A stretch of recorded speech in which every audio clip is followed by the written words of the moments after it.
So Austin, you've had a really big Comic-Con already. Of course, you have the Lightning Collection figures coming out with the original Mighty Morphin and Gold Zeo figures. But then yesterday you had a little announcement that you're returning to the franchise for the first time in a couple years. How does it feel to be joining the newest era of Power Rangers? It's been 18 years since my last return, by choice.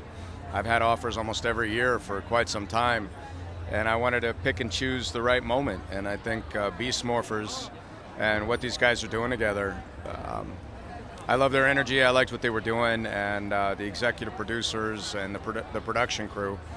So it was the right time, it was the right energy, and it was the right script, and that's what I wanted to do. And this was the first time going to New Zealand to film for you, right?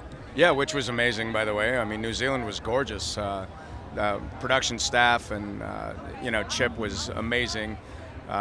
He's the executive producer now, and he had me all over along with the other guests who were out there, and who I can't say who they were yet, but we got to see the only black sand beach in New Zealand, and got to do some hiking through the mountains and waterfalls, and it was breathtaking.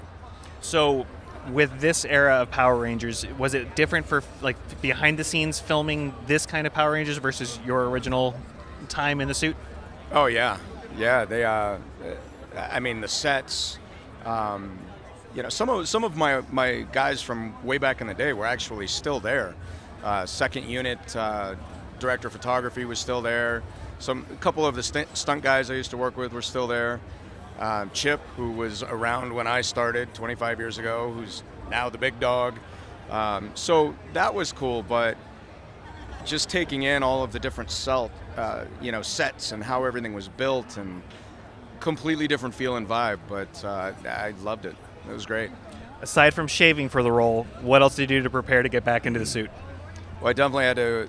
So I'd been going through some medical issues. I had a heavy surgery, and that allowed me, before I was even offered the role, to really get back to training again, which was great. And just by happenstance, I had about a 45-day notice for the show. So I immediately slammed into the keto diet, stuck to it like a general, and was training. And sometimes it was 2 days, and thank goodness for the surgery and the timeline, or I wouldn't have been able to train, and I probably wouldn't have accepted the role. So hard training, and I continue. So I look forward to maybe coming back again in the future. Well, I know the fans would love to see you back in any opportunity that it's provided. So I'd love to be a part of the new Hasbro films. I hear they're going to reboot everything, and that would be a lot of fun.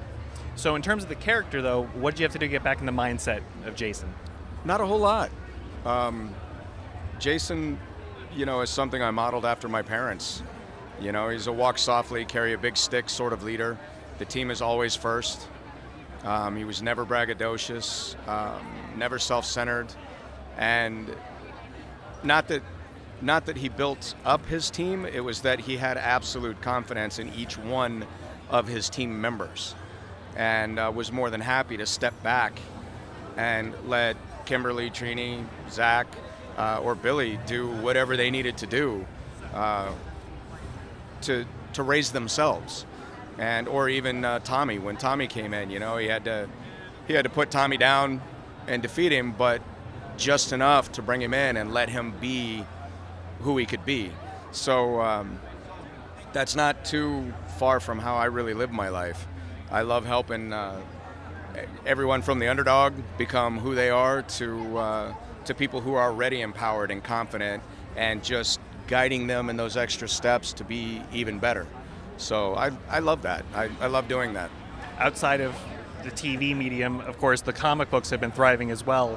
Have you been enjoying seeing Jason take on a new life and new dynamics in that form? It's pretty interesting to see, because now it's being written by fans.